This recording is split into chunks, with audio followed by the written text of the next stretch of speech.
Welcome. My name is Raymond Hain. I'm the director of the Humanities Forum and a member of the philosophy department here at Providence College. It's my pleasure to welcome you to this afternoon's event.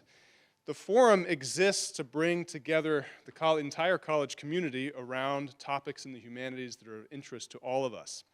In particular, it's keyed to the schedule of the Development of Western Civilization program, and this particular lecture today helps us in many ways think about topics that some of you in the room might be reading or teaching right now.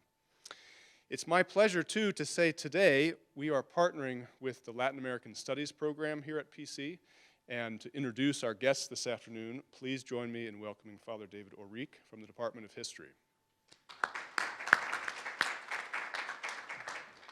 Thank you very much. We're delighted to be able to bring David Lantigua here. About a year ago when Dr. Haynes and I had a discussion about some possible speakers, I immediately thought of David Lantigua, and there's some others that the prominent people that we'd like to bring as well in collaboration to get us to see this dialogue of the humanities in a different kind of way in the American hemisphere. I think in particular in relationship to what the Dominicans have done. Frequently, my experiences with Dominicana, or at least the Dominicans, we kind of get a little stuck in the medieval period, but there's a lot that happened after the medieval period. David Lantigua is assistant professor of moral theology at the University of Notre Dame, where he completed his doctorate in 2012. Before returning to Notre Dame, he was a professor at the Catholic University of America. He is a co-author of Comparative Religious Ethics, a narrative approach to global ethics, and is co-author with historian Larry Clayton of the forthcoming Bartholomew de las Casas, The Defense of the Amerindian Rights. He has published in Modern Theology, the Journal of Law and Religion, and the Studies in Christian Ethics. He has been a fellow at the Notre Dame Institute of Advanced Study and is currently a fellow at the Institute of Latino Studies at Notre Dame. He is currently completing a monograph this year that places the 16th century Spanish scholastic thought in the history of international order. I'm also very delighted, got to know David about almost 6 years ago. We collaborated on a conference together, and we've also had him collaborate on the Las Casas conference that we had here last spring. And he's also working with me. He's done 2 chapters, one chapter for the Oxford Handbook of Latin American Christianity, which will be forthcoming, which I'm editing, and then also the Bartholomew de las Casas, History, Philosophy, and Theology in the Age of Exploration. David is collaborating with that on that as well. So without further ado, Father, or I was going to call you Father. Well, he is a father 4 times. Dr. David Lantigua.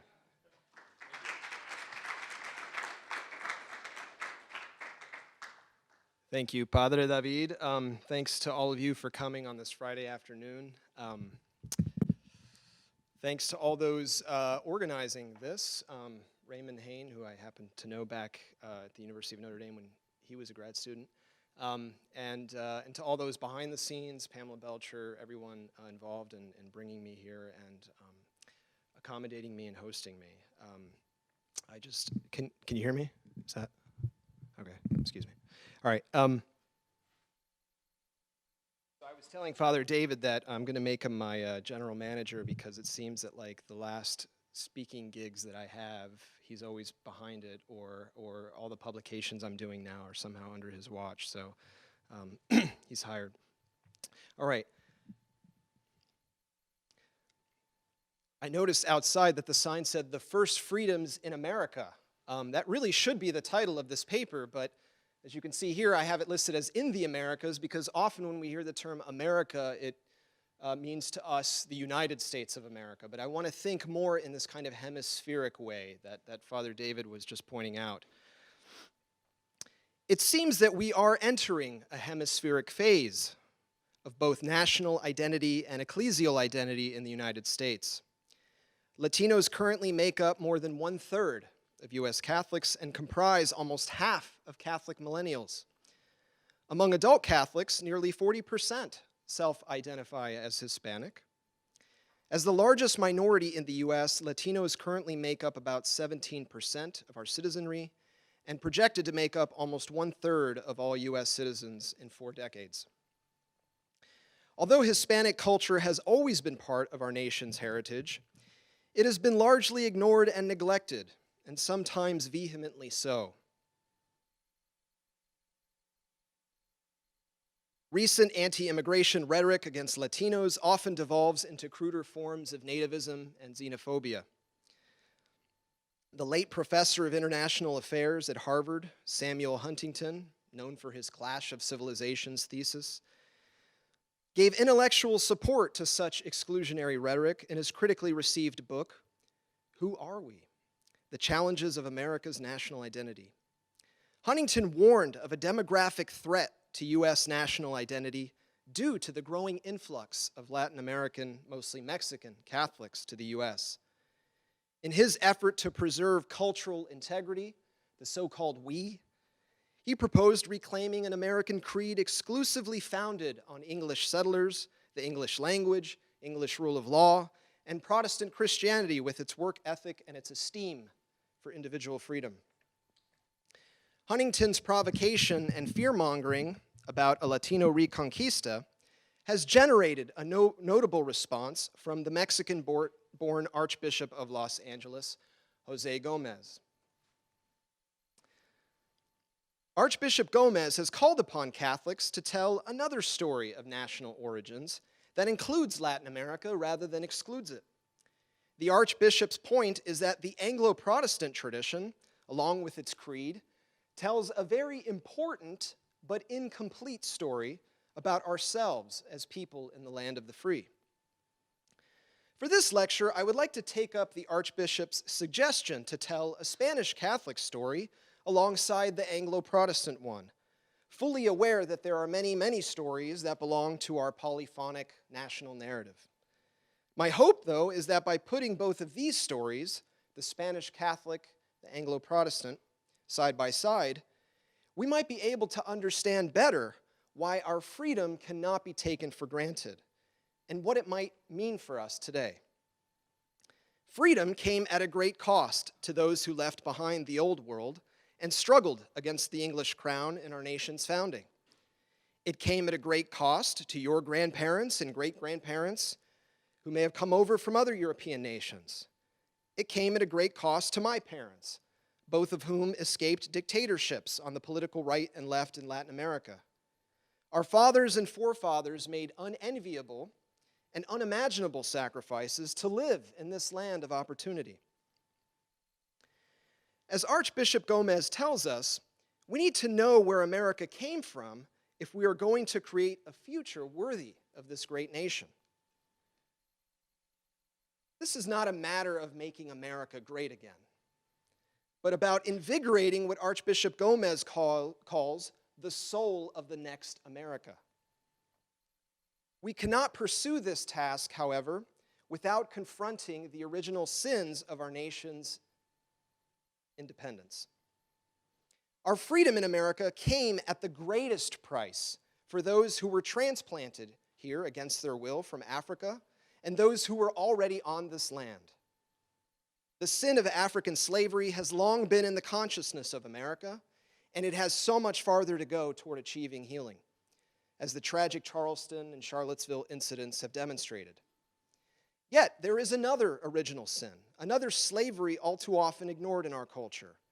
I am referring to the dispossession and subjugation of Native Americans in colonial history. To confront this specific sin of our shared past as Americans, we need unconventional stories with alternative guides to assist us. Some of them, like the Puritan founder of this state, Roger Williams, already belong to the American narrative. Before Roger Williams, though, there were Spanish missionaries, many of whom were Dominicans, who spoke out against injustice and defended the freedom and rights of Amerindian peoples from colonial oppression. It is specifically their legacy that I wish to relate here this afternoon. Of course, I make no apologies for doing this at a Dominican university in the homeland of Roger Williams. These stories and figures of the first phase of colonization in the Americas belong to a much different world than our own today, and yet I believe they still have much to teach us. Thank you. For many peoples in the history of the West, the story of salvation in the Bible has captured the meaning and purpose of individuals, communities, and even nations. Salvation, God's intervention to rescue his chosen people, is inseparable from the twofold activity of God liberating his people from bondage and promising them a new homeland. Freedom and land are crucial themes for understanding the story of salvation in the Bible. They are also crucial to understanding the stories of Spanish conquest and English settlement of the Americas. European dispossession of native peoples was often justified in the name of freedom and individual rights under the will of Almighty God. Both the freedom from persecution among English settlers and Spain's freedom to proclaim the gospel to the ends of the earth compelled Europe's expansion into and possession of the New World. By turning to the stories of conquest and settlement, I want to bring into greater focus the logic, or the distinctive logic of domination operative in the English and the Spanish cases. My purpose for doing so is not merely historical, but principally theological. In unavoidably broad terms here, I want us to consider what binds the colonial histories of the Americas, but also what distinguishes them. Having a greater awareness of the logic of domination may help us to avoid contemporary assertions of freedom that come at the expense of the basic rights and livelihood of others, especially those persons on the periphery and invisible to us. Attention to the rapacious desire to dominate others, their land, and their resources also reveals how idolatry continues to shape our sense of the sacred today, tempting us to place our hearts in treasures on earth like wealth and power. If idolatry involves transferring a devotion and honor due only to the one God to material things instead, then the Americas had two supreme idols in the beginning.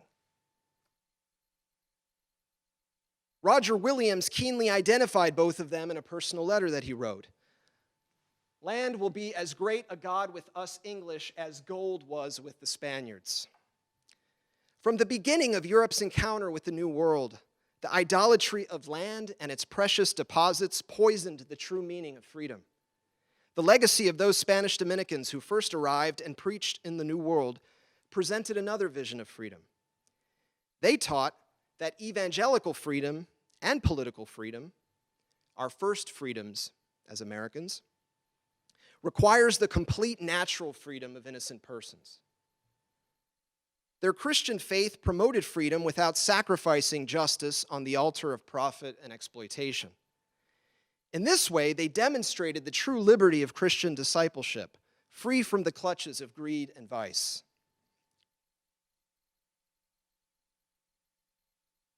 The most important event after the creation of the world was the discovery of the Indies. The conquest of the Indies began once the conquest of the Moors ended, and that is because it was God's will that the Spaniards be always at war with infidels.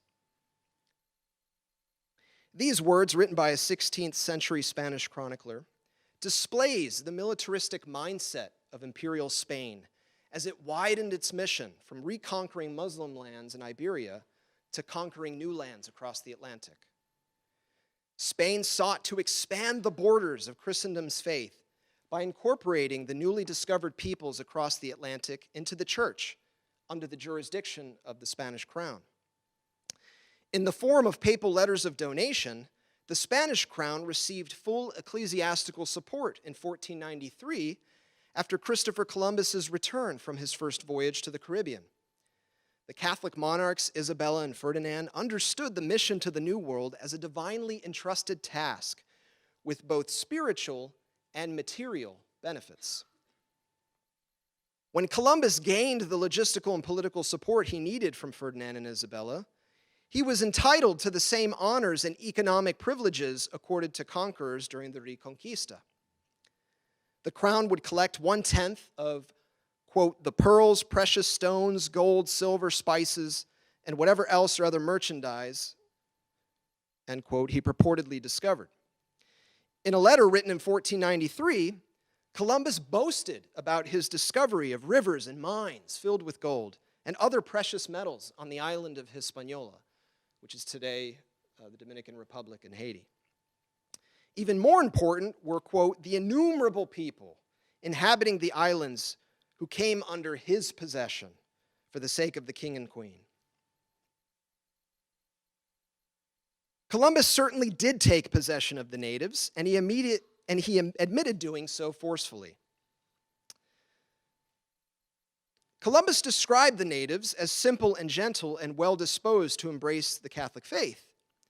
But beneath any pious Catholic sentiment Columbus might have had, he was transparent about his economic interest in the natives from the get-go. During his second voyage, he sent back dozens of captured Indians to Spain for inspection and sale, boasting that each of them was worth more than 3 black slaves from Africa. Meanwhile, on the islands, natives were forced to extract gold from rivers and mine the mountains. The colonial practice of compelling Indian laborers entrusted to Spaniards for the purposes of civilizing and converting them was known as the encomienda. With the introduction of a transatlantic Indian slave trade and forced labor, the Crown immediately had a moral dilemma on its hands. Remarkably, Queen Isabella opposed the exploits of Columbus as a matter of conscience. "By what right does the admiral give my vassals away?" she retorted before freeing Columbus's numerous slaves. Despite royal fears of an emerging transatlantic fiefdom, controlled by a new Spanish hereditary caste system, with Columbus and his family at the head, Spanish colonial oppression ensued. However, it is important to note that the encomienda was not a system of private ownership of land and slaves, but a legal possession, conferring jurisdictional authority over Indians. Resembling more of a feudal arrangement, the Spanish encomendero received tributary service from natives in exchange for protecting and catechizing them. The natives were expected to cultivate the land allotted to the Spaniards by the so-called rights of discovery and conquest.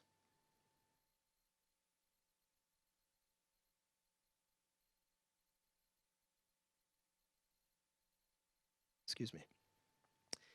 In reality, the encomienda institution was unsustainable in the face of demographic collapse on Hispaniola and the Caribbean islands. Within less than 2 decades of 1492, the native Taínos drastically reduced to less than 5% of their original population, all under the vicious weight of disease and enslavement. The consequence of discovery was nothing short of genocidal, and it was the Indians who were essentially blamed for their alleged laziness. New laborers, therefore, had to replenish the compulsory system of extracting gold and later silver. Steeped in centuries-long Reconquista fervor, wars of conquest provided the most suitable means for acquiring new slaves. Taking possession by the right of discovery would give way to taking possession by the right of war. Still, war needed justification because of Spain's very strong legal culture. Columbus had already provided the single most important justification in 1493, when he recommended to the crown that he would capture as many slaves as they wished from among those considered idolaters. When the first Dominicans arrived on Hispaniola in 1510, they witnessed the brutal consequences of the encomienda up close. Everything they heard about the islands from Columbus's reports and others, the beauty of the landscape, the people, was rapidly deteriorating. Under the leadership of Father Pedro de Córdoba, the Dominicans prayed and fasted for a year to consider how they would respond to this widespread violence unfolding right before their eyes. The Dominicans, free from the constraints of material wealth because of their strict vow of poverty, unanimously decided to speak truth to colonial power. On the 4th Sunday of Advent in 1511, Anton Montesino, their most gifted preacher, boldly proclaimed that the Spaniards were all living and dying in mortal sin, because they held the natives in cruel bondage. He then turned to the congregation and questioned them, saying, "Tell me, by what right and with what justice do you so violently enslave these Indians? By what authority do you wage such hideous wars against these people who peacefully inhabit their lands, killing infinite numbers of them by unimaginable and unspeakable means? How can you oppress them, giving neither food nor medicine, and by working them to death, all for your insatiable thirst for gold? Do they not have rational souls? Are you not obligated to love them as you love yourselves? Do you not understand or feel this? How can you remain so profoundly asleep and indifferent?" The following week, after receiving threats from local officials, the Dominicans pressed on in the name of justice and solidarity with the impoverished natives. They preached that absolution would be denied to any Spaniard who did not release his slaves. You won't be forgiven in confession if you're a slaveholder. This astonishing example of the Dominicans putting themselves at risk in order to defend the dignity and freedom of native peoples, the Spanish Catholic story, should belong to the annals of human rights. Remarkably, the Dominicans prayerfully employed ecclesiastical power over the sacraments to liberate Spaniards from sin and the native peoples from forced labor. In this instance, we see among the order of preachers an ecclesial faith that recognizes the dignity of those on the margins and underside of colonial oppression. Although the countercultural teachings and practices of the Dominicans did not convert many Spanish colonialists, one person directly transformed by them was the priest and comendero Bartolomé de las Casas. Yes, he is in the U.S. Capitol, by the way. Las Casas, who had once been a chaplain assisting in the conquest of Cuba, experienced a spiritual awakening prompted by the word of God and the ministry of the friars. His moment of conversion happened before his celebration of the Eucharist in 1514. Reading the book of Sirach, these exact words seared his conscience and instilled in him an insatiable prophetic commitment to freeing the Indians. If one sacrifices ill-gotten goods, the offering is blemished. The gifts of the lawless are not acceptable. The Most High is not pleased with the offerings of the ungodly, nor for a multitude of sacrifices does he forgive sins. Like the one who kills a son before his father's eyes is the person who offers a sacrifice from the property of the poor. The bread of the needy is the life of the poor. Whoever deprives him of it is a murderer. Like King David, recognizing his murderous deed to satisfy his lust for Bathsheba before the prophet Nathan in the parable, Las Casas began to see himself as the oppressor and the idolater. Las Casas could no longer deny that he was a thief and a murderer by offering the sacrifice of the altar on the backs of the poor natives entrusted to him in the encomienda. He handed over his Indian subjects and began a lifelong vocation singularly dedicated to defending the indigenous, which led him eventually to become a Dominican friar and later a bishop of the Chiapa region of central Mexico. Around the time Las Casas had his conversion, the law of Burgos had brought the encomienda under regulation and legal recognition. Soon thereafter, Spanish jurists devised the notorious legal protocol known as the requirement to establish the terms for taking possession of Spain's own promised land, or la tierra de promisión. Taking possession involved a ritual of planting a ceremonial flag and reading aloud the requirement before the natives. The legal protocol required the peoples of the New World to either submit to Spanish political authority or be forced to do so through war and enslavement. The requirement derived its biblical justification from the story of Joshua and the seizure of the land of Canaan by force of arms. One of the lawyers behind the requirement turned to the Hebrew example of certain Canaanites who were not driven away after the Israelite conquest, but remained as tributaries under forced labor. Another lawyer involved in its drafting reiterated Joshua's conquest, noting, quote, that all of this was done by the will of God because they were idolaters, end quote. On the basis of punishing idolatry, Indians could be conquered and enslaved as prisoners of war, then put to work in the mines and the fields and in pearl fishing. According to the conquistadors and slaving colonizers, idolatry presented the greatest obstacle to Amerindian conversion to the faith. Although the native islanders, those in the Caribbean, mostly lacked organized religion and temple shrines, the large-scale civilizations of the Aztecs and the Incas were magnificent empires centered on the worship of the gods. And they often culminated in shocking rituals of cannibalism and human sacrifice. These practices made the natives appear morally depraved and uncivilized to Spaniards. They saw that, as the Spaniards saw in these disturbing expressions of idolatry, not only a violation of God's law, but a violation of the natural law. According to the common opinion of medieval canon lawyers, the punishment of idolatry by a universal authority of the natural law, such as the Pope, or a designated monarch, designated by the Pope, was legitimate in order to safeguard morality and civilization.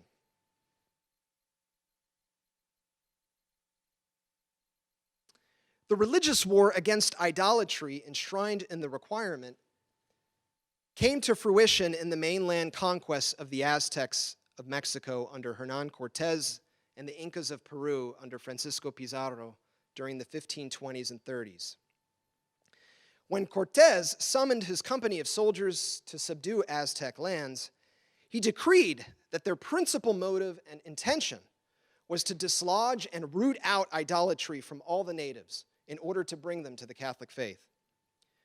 Cortés recounted in his diary how he enforced the requirement, demanding the natives to abandon their idols and to submit to the imperial yoke of Spain, or face punishment and enslavement. Cortés also related in his diary that after entering the awe-inspiring temples of the capital city, Tenochtitlan, he smashed the idols and replaced them with images of the Blessed Mother and saints. Cortés's chaplain and chronicler would later glorify him, quote, as the one who conquered so much land, converted so many persons, destroyed so many false gods, and eliminated so much human sacrifice and cannibalism, end quote. In the eyes of Spanish partisans of conquest, the vast treasures containing jewels and precious metals were part of an idolatrous Amerindian religious system that needed to be eradicated. Under the charge of idolatry, the dispossession of Indian goods and property was considered lawful because they made ill use of their gold. For the conquistadors, the promised land of Spanish America was a land scattered with precious treasures that could be seized from idolatrous possessors by means of war and punishment. Within 2 decades of their conquests, both Cortés and Pizarro implemented the encomienda, establishing about 1,000 encomenderos with a title to land and labor. Mining for silver, the chief mineral export of these regions, notoriously held Indian laborers in bondage for centuries. The Dominicans fundamentally opposed the encomienda and extinguishing idolatry as a lawful rationale for war on 2 grounds. First, it was contrary to Christ's peaceful method of evangelization. And second, it was a violation of natural rights. As vicar of the Dominicans in the New World, Father Córdoba incorporated the form and method of evangelization taught by Christ himself by sending his preachers alone into new lands, free from the avaricious interests of colonizers. In a treatise called The Only Way, for short, Las Casas argued that the apostolic method of peaceful and rational persuasion was the only way to attract peoples to the faith. It was the only way in harmony with divine providence, and the natural freedom of the will. Las Casas' only way was an unflinching condemnation of the Spanish wars of conquest to spread Christianity, having its root in the Crusades. He wrote, "This method of spreading Christianity diminishes the dignity of the rational creature." Thanks to Father Dominic for getting me this image, by the way. Las Casas also practiced what he preached. With the assistance of his order, he peacefully introduced the gospel to a region of Guatemala that is still known today as Verapaz, or true peace. One of his companions in the mission was Fray Luis de Cáncer, who was quite skilled in acquiring indigenous languages. Cáncer was later martyred in 1549 on the coast near Tampa Bay, Florida, where my wife is from, where he went to proclaim the gospel alone without the company of traders and soldiers. According to this apostolic method of evangelization promoted by the Dominicans, the greatest obstacle to Amerindian conversion was not their idolatry, but the scandal of Christians who arrive with weapons and threats of violence. Christians must convert by holy example. These Dominicans believed that coercing unbelievers to the faith through war and enslavement was intrinsically evil, just like the encomienda. Las Casas understood, like his Dominican brothers, that spiritual freedom, the first freedom, was at the root of political freedom, and that denying the former meant a denigration of the latter. Las Casas summarized the point in one of his treatises, where he wrote, and I quote, "In order to receive our holy faith, the freedom of the will is required among those who accept it. God left in the hand of each person the free choice to accept the faith or not. And since this is the end that God has assigned to the entire affair of the Indies, it remains established in the voluntary will of these peoples, and not in any force or violence perpetrated against them. Undoubtedly, in everything else done, nothing should be against their will, but in agreement with it, respecting the Indians' approval and consent." End quote. Consent in religious and political matters was a foundational Western legal principle that was espoused by the Dominicans. Trained in canon law, Las Casas, along with other Dominicans at the University of Salamanca in Spain, appealed to the principle of consent to challenge the Spanish colonial system. The Dominican pioneer of scholasticism, the statue here from Salamanca, Spain, Francisco Vitoria, turned to voluntary consent in his famous lecture on the American Indians that he delivered in Spain in 1539. He was later silenced for giving this lecture, I should say, by the Emperor Charles V. Vitoria, who once wrote in a letter to his religious superior that the affair of the Indies made the blood freeze in his veins, ruled out imperial expansion and difference of religion as legitimate causes for war. Vitoria categorically rejected wars of idolatry as they were being conducted by Spanish conquistadors. He recognized the false pretenses of Columbus's so-called right of discovery and the alleged freedom of the requirement to choose either submission or enslavement. Although Vitoria considered, for argument's sake, the permissibility of war in the Indies, he did so under very specific conditions, all premised on defense of the innocent, in a manner similar to contemporary justifications for humanitarian intervention. Las Casas, however, never entertained the possibility that Spaniards could lawfully subjugate the Indians. He was adamantly clear. The legitimate claims of self-defense and war only issued from the side of the Indian victims, not the Spaniards. The friar distilled the matter plainly in his defense of Indians, when he wrote, quote, "Every nation, no matter how barbaric, has the right to defend itself against a more civilized one that wants to conquer it and take away its freedom. And moreover, it can lawfully punish with death the more civilized as a savage and cruel aggressor against the law of nature," end quote.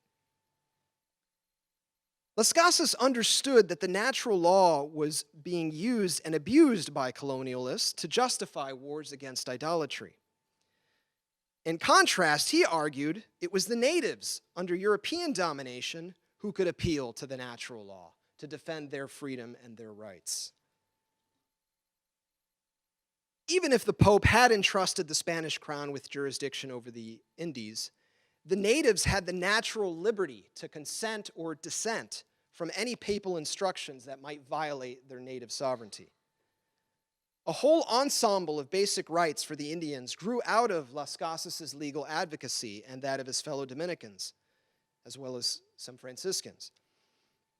Their right of freedom, even in religious matters, their right to govern themselves through free consent, their right to a fair hearing, their right to defend themselves.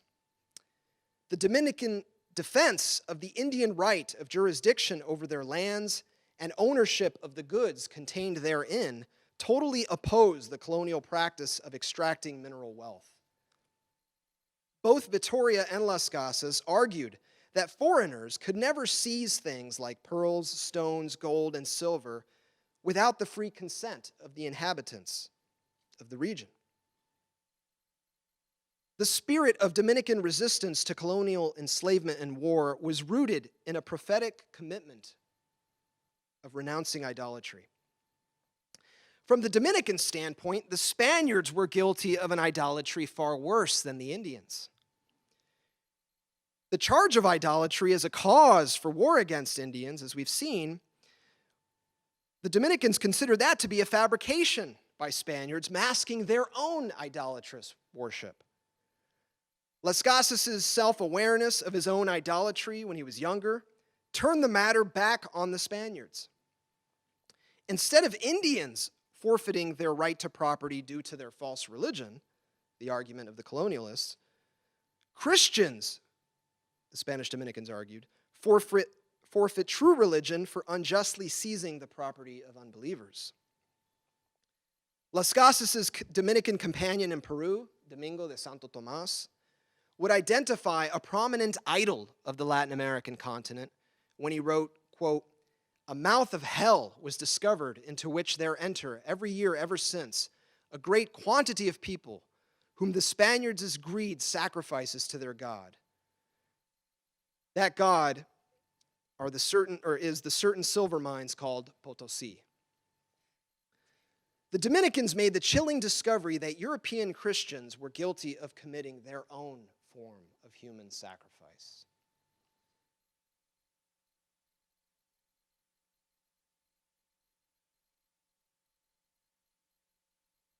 Shifting gears. You have to bear with me, trekking all over here. During the past 3 centuries, the spread of the English-speaking people over the world's waste spaces has been not only the most striking feature in the world's history, but also the event of all others most far-reaching in its effects and importance. These words come from the opening lines of Theodore Roosevelt's The Winning of the West, a multi-volume work that helped launch his presidential bid by celebrating the right of manifest destiny among white English-speaking settlers on the frontier.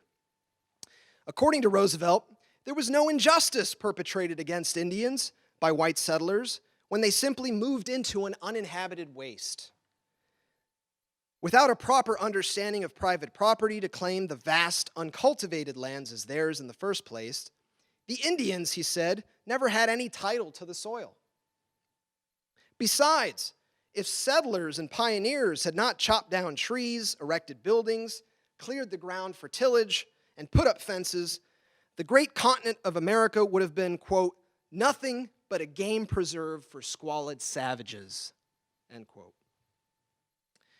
Roosevelt's unabashed brand of manifest destiny made the stark observation that, quote, as he put it, "the man who puts the soil to use must of right dispossess the man who does not, or the world will come to a standstill," end quote. Roosevelt recognized the long-standing rationale for English settlement of land in North America. That is, the improvement of wasted space. Whereas the Spaniards had portrayed the unbelieving natives as idolaters or lazy to support the colonial practices of war and enslavement, the English relied on the popular image of the savage native as a non-industrious hunter, which held sway for centuries.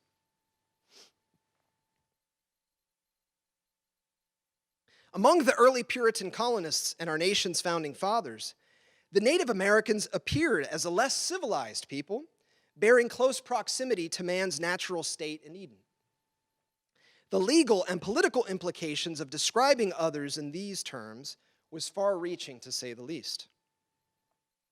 Unlike Catholic Spain and its title to preach in newly discovered lands across the Atlantic, the early English colonists could not appeal to the Pope to justify their incursion into North America. The punishment of idolatry never attained general acceptance among the English, as it did for Spain. In the absence of an international legal authority such as the papacy, English settlers initially received exclusive charters from their crown, authorizing them to discover and conquer territories not occupied by other European powers like Spain. The expeditions of John Cabot and Sir Walter Raleigh during the 15th and 16th centuries had a royal stamp of approval to take possession of heathen lands against European competitors. Yet, these expeditions remained privately funded enterprises in search of trade commodities and gold. But as the revolutionary spirit of independence from England took aim in North America during the 17th and 18th centuries, those earlier arguments about conquest and war mostly receded from the general discourse of English colonialism. Conquest and war were much more amenable to a colonial policy linked directly to the crown, which the United States was seceding from. The English settlers in general viewed the Spanish wars of conquest as barbaric and uncouth, in no small part due to the black legend associated with Las Casas' writings about Spanish cruelty. For the English settlers, commerce and settlement represented a much more civilized way to colonize, in contrast to Spanish conquest, which plundered land for gold and silver. What arose to singular importance in America's growing independence from the English crown was the agricultural argument expressed by Roosevelt, which posited that an individual could claim possession of uncultivated land in vacant or wasted spaces by occupying it. That is, making proper use of it without the need of another's consent. English common law practice and the law of nature, rather than papal donation, supplied its foundation. The activities of enclosing and improving the land through labor, physically represented by fencing off an area or planting the ground, were the chief markers demonstrating individual ownership. This proved to be the most compelling moral and legal argument for seizing land among private entrepreneurs and aristocracy, but also the joint stock companies like the Virginia Company that would become the colonial building blocks of the United States. Though the agricultural argument's ideological origins were largely Renaissance humanist, biblical themes of land and freedom would factor prominently in its defense. Puritan settlers of Massachusetts during the 17th century, like the deacon Robert Cushman and clergyman John Cotton, appealed to the Bible to justify reasons for colonization. Cushman, for example, attempted to establish the lawfulness of occupying the heathen country of America and leaving England behind. Cushman's crude description of the Indian way of life was a popular one among English settlers. As he said, "Their land is spacious and void, and there are few, and do but run over the grass, as do also foxes and wild beasts. They are not industrious, neither have art, science, skill, or faculty to use either the land or the commodities of it, but all spoils, rots, and is marred for want of cultivating, gathering, ordering, etc." End quote. Cushman then went on to deploy the biblical theme of the promised land to bolster his agricultural argument, saying, quote, "As the ancient patriarchs, therefore, removed from straighter places into more roomy, where the land lay idle and waste, and none used it, so it is lawful now to take a land which none useth, and make use of it." End quote. Perhaps the most notable of the early Puritans was lawyer and first governor of the Massachusetts Bay Colony, John Winthrop. Winthrop's famous imaginings of colonial America as a city on the hill rested partly on what he considered an act of providence, the widespread death of Native Americans due to European transmitted diseases. This was God's hand in providence, he said. Winthrop also constructed an influential legal interpretation of the agricultural argument for English colonialism. He distinguished between two kinds of property rights given by God: a natural right and a civil right. A natural right to property pertained to men holding things in common and using only what they need at their disposal for survival. In contrast, a civil right to private property belonged to advanced agricultural societies whereby men, quote, "appropriated certain parcels of ground by enclosing and peculiar cultivation of land," end quote.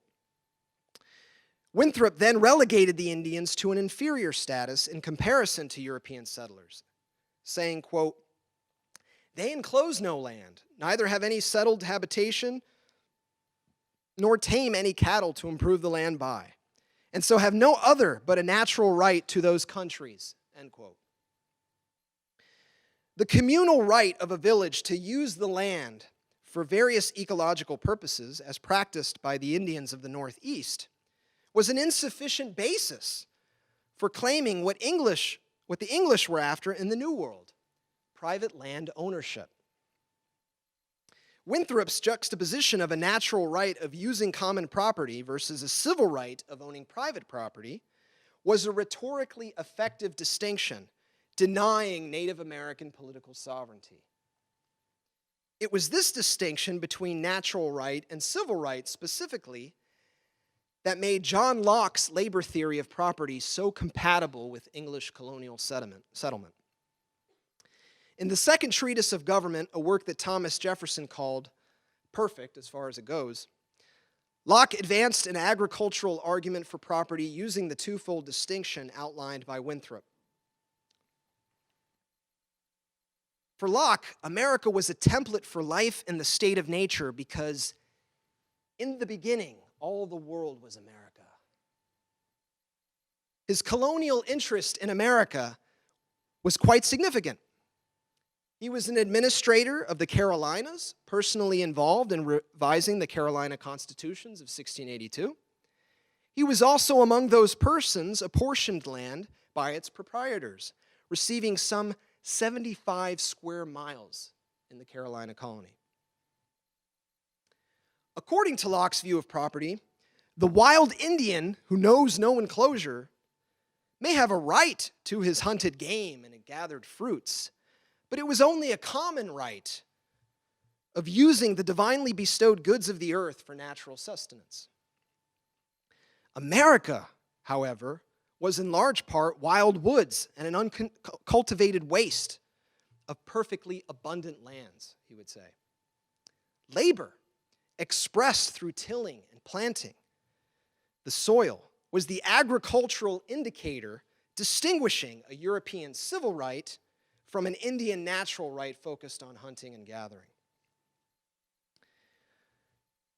As Locke would say, though God gave the world to men in common, this did not mean for him it should always remain common and uncultivated. By means of labor, Europeans have used their reason and industriousness to lay claim of God's gift of creation and turn it into something far more beneficial to people than the Indians could ever do.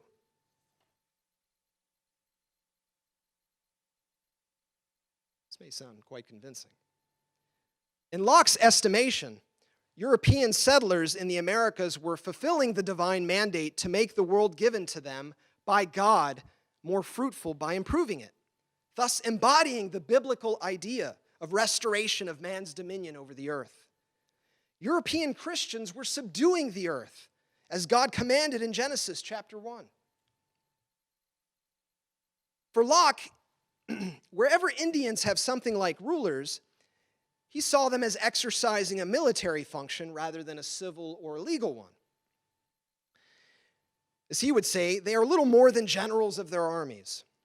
In contrast, European civilizations bound and settled land into distinct territories and regulate private property by entering into a social contract. Upon entering civil society and acquiring its rights, Europeans escape the state of nature and the common natural right that governs it. Connected to agricultural labor, Locke identified money as another indicator of cultural progress. Money, like gold and silver, has the ability to symbolize or specify the value of industriousness beyond that which is perishable and necessary. Whereas the fruit of labor for hunters and gatherers was subject to the condition of spoilage, laboring the land in civilized societies generates the accumulation of wealth, which can never spoil. For this reason, Locke concluded that the enlargement of one's possessions by hoarding up silver and gold was no injustice to anyone. Money is one more giant civilizing step that Europeans had taken beyond the truncated and unpredictable state of nature that the American Indians found themselves in. One of the chief purposes of political authority in European social contract theory, to which Locke belonged, was the regulation and protection of individual private property within a growing market society. Therefore, the absence of private land ownership among the American Indians implied the absence of legitimate political authority. This was the reasoning here. Without a recognizable Indian political order premised on a quasi-liberal conception of private property, Locke could fundamentally skirt the requirement of respecting Native American consent. It deserves mentioning that land purchases and treaties between the English and Native peoples did occur as a seemingly more just alternative. But I want to mention at least two conditions that might have attenuated Indian consent in these cases. First, the English exerted pressure on natives with threats and denied any Indian right of refusal. Secondly, Indians most likely did not conceive of the title to land in European terms. When Indian chiefs conceded a right of using the land to Europeans through, say, a treaty or a purchase, they did so without relinquishing their own jurisdiction over it. They would not have transferred an exclusive right of possession to land as some kind of tradable commodity. They didn't see land that way because of its sacred value. Locke's agricultural argument on behalf of the individual appropriation of wasted spaces and uncultivated lands became the de facto norm in revolutionary America and the westward expansion of manifest destiny. It captivated presidents from Thomas Jefferson to Theodore Roosevelt, as we saw. In his notes on the state of Virginia, Jefferson located the American Indians in the state of nature, an uncivilized people lacking government and law concerning private property. Jefferson's policy was not the eradication of Indian persons as such, but one of civilizing them and assimilating them into the way of settler agricultural life through improvement of the land. Refusal to do so on the Indians, or by the Indians, was met with a policy of further displacement into hunting lands beyond the American frontier until finally no more unsettled land remained. Like Spanish America, British America had voices of dissent rejecting outright colonial oppression. Roger Williams, well known for his strong commitment to the rights of individual conscience and his pleas for religious toleration, was also an important advocate for Native peoples. There was a remarkable coincidence of beliefs and ideas and practices between Williams and the Spanish Dominicans, despite their many differences. Williams was committed to evangelizing the Indians peacefully by learning their language and he published the first English inquiry into the Narragansett dialect. He affirmed the political sovereignty of natives, which resided in the free consent of the people. Relatedly, Williams approved voluntary land purchases from the natives, and he appeared to understand this did not entitle European ownership of the land, but a right to use it under the jurisdiction of native rulers. Spanish dreams of reconquista are long gone, of course, as are papal assertions of temporal power. What still reigns supreme, however, is the individual right to private property.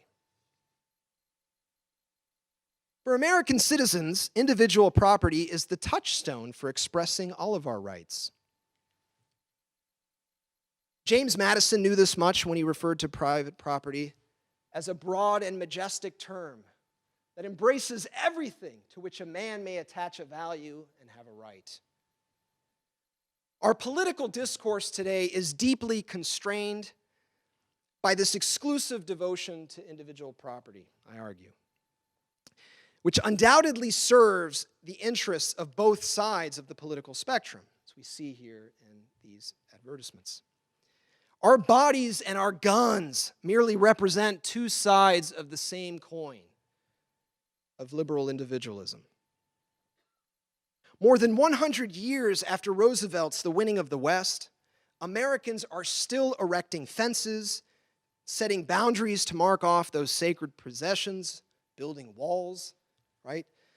Marking off those sacred possessions belonging to us, right? Our jobs, that neither the government nor our political enemies may take away.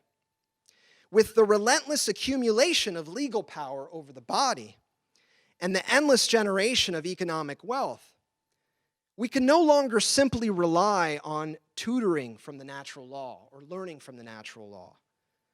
This is perhaps due in part to a striking observation made by the contrarian political philosopher Leo Strauss. Pondering Locke's legacy, Strauss suggested that the terrors of the natural law no longer strike the covetous, but the waster. The prophetic spiritual legacy of the Spanish Dominicans raises a self-critical reflection on idolatry without succumbing to a Marxist hatred of the bourgeoisie or a postmodern resignation to nihilism. The moral discernment of idols in our age will learn very little from the overly exploited notions of civil and human rights. What we need is the enculturation of the gospel through the work of the Spirit in the diverse but single body of Christ. For my part, I have tried to show a small historical and theological piece of what the Latino faith community enculturates in North America for the task of moral discernment.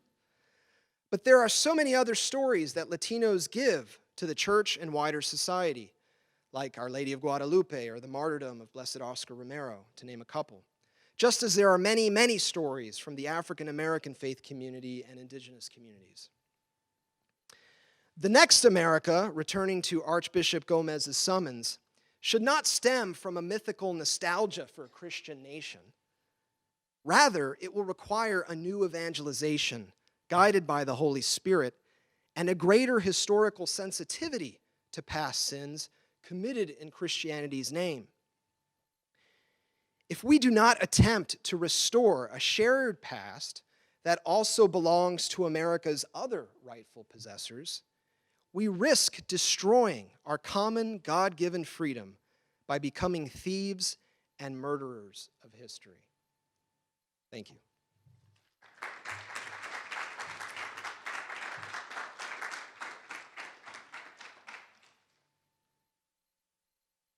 I believe there's a few minutes for questions.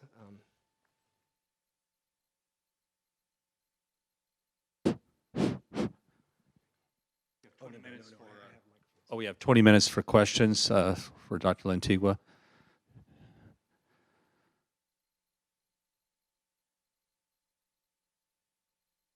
Okay.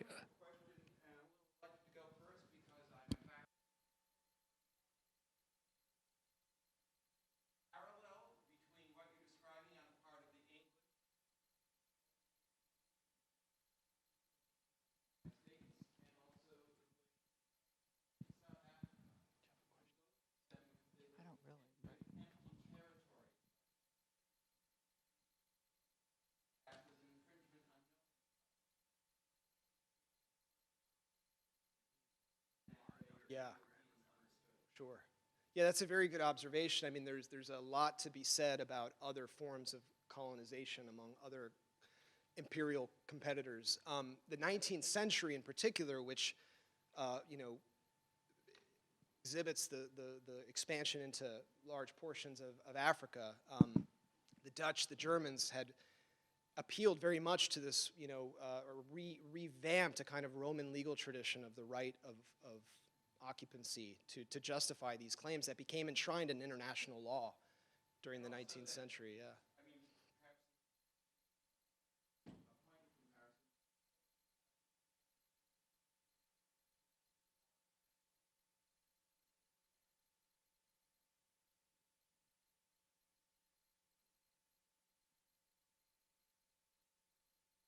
Yes, yeah, and I would say with that, there's a different inflection on property that you see both among the indigenous and the Spaniards with a kind of a communal right to property.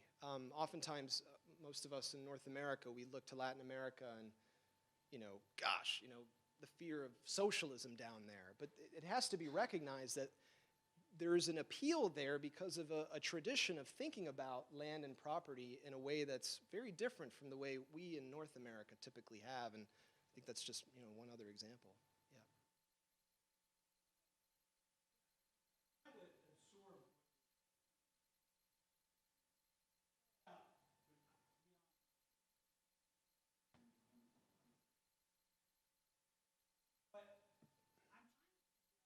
It was Jose Gomez's cheap shot, but okay.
A story, yeah.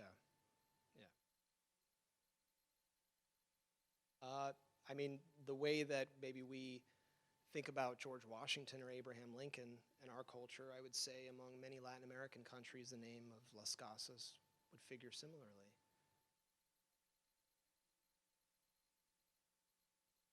It continues to dominate indigenous movements for you know, rights to land, absolutely. And Bolivar invoked Las Casas and many other independence. Yeah, in the history of national independence from Spain, Las Casas was very often used and exploited. Yeah, I mean, the only thing I can say to that is I'm just trying to tell a story here that we don't really know about. And that's really the whole point, I think, to what Archbishop Gomez's summons is if we're going to talk about the next America, it has to be inclusive to these stories in ways that are important for thinking about idolatry today. I mean, that's really the heart of what I'm interested in. You could say political, I'd say moral. There's a moral edge to what I'm doing. Political, I mean, I'm trying to take, you know, remove myself from the political spectrum as it's typically, you know, defined in our culture by showing how we don't typically question the sacred value of private property. And it's not to say we need to abolish it. I mean, Catholic social teaching, I think, has done a remarkable job of showing an alternative way of thinking about private property that's within the context of the universal destination of goods. And these thinkers, I think, are very much kind of, you know, shaped by I would say Catholic social teaching is shaped by these figures that I've talked about today, particularly with respect to that teaching. So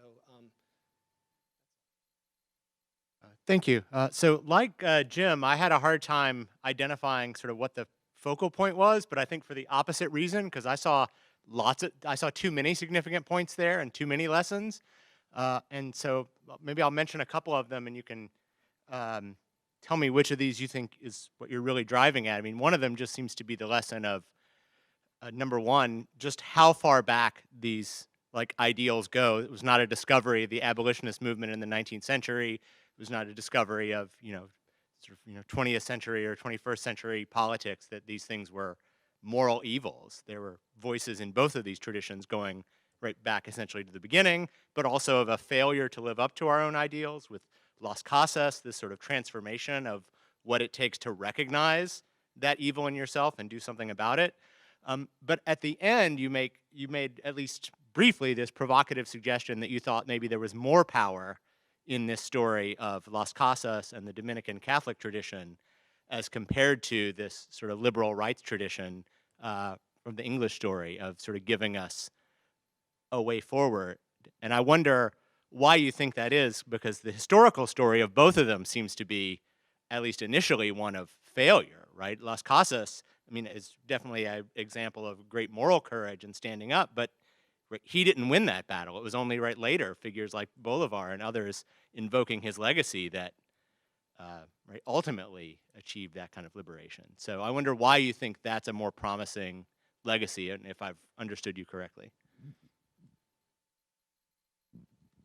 I think what lies at the heart of this this particular story that I've presented here is a spiritual truth and a recognition and an awareness on the part of these first Dominicans to see injustice as it was unfolding before them through a spirit of poverty and a real, like, austere poverty that they took on. We like the term solidarity today, and I really I think the Catholic Church in particular, with its social teachings, has really drawn a lot of attention to this important virtue of our age. I think one thing that these Dominicans demonstrate for us is when we talk about, say, something like human rights today or civil rights, we talk about it in very possessive terms, right? Like that image showed, my body, my. There's not enough talk about renouncing our rights in order to serve others. And that's exactly what the Dominicans demonstrate in this instance. They renounce the right to private property in order to respond to the needs of those before them. And for me, it's that spiritual element that is driving what I do. It's one that's deeply morally inflected, of course, but it's spiritual. I wouldn't say it's political in the sense of again, like tying it to a two-party system, the way that we conceive of it here in the States. So I think that's, yeah, I mean, yeah, that's all I have to say. Thank you. Hello. I may not have been listening well enough, or anything like that, or didn't get what you were saying, but I'm confused as well.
Yeah, well, I'm sorry that was your takeaway from it. I mean, I was called father, but I certainly wasn't intending to homilize or sermonize here.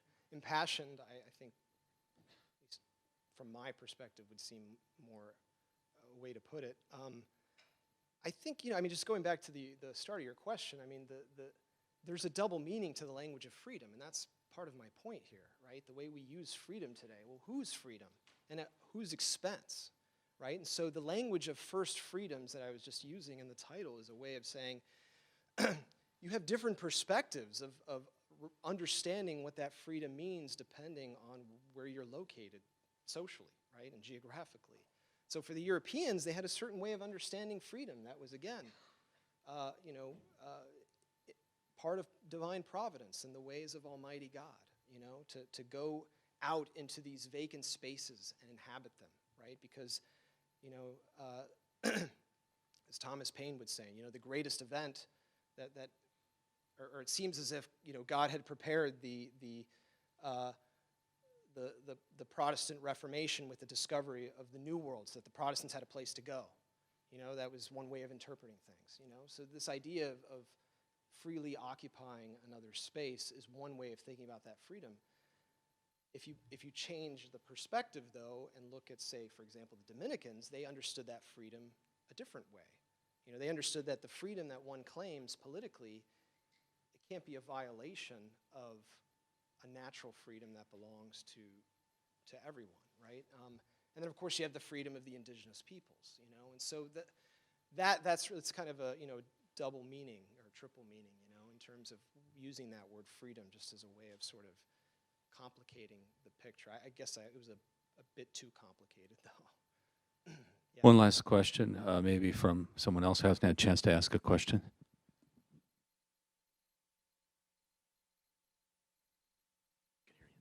This is just a follow-up with that.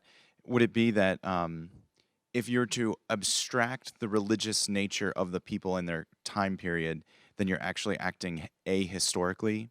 So in other words, if you're to remove the Christianity from all the people that you were speaking about in their own, whether Catholic version or Protestant version, that you're actually obscuring the reality of the history, because it's those religious motives that were actually guiding them in how they acted and how they thought. So I don't know, does that seem like it would That's very respond helpful. a little Yeah, bit that maybe to the makes question? Or the other side of his question that I didn't really address.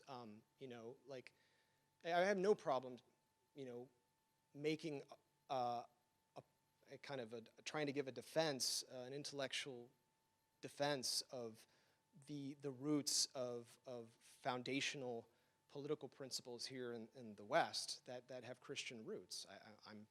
Or the idea of human dignity, for example.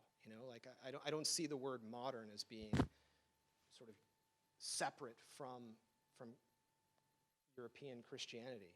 So I would want to show how there is more connection there with this kind of talk. But certainly giving an account of those religious factors and motivations, as I said, it's a very different world than the one we inhabit now. But there's still something, I believe, that I think it has to teach. So thank you for your time.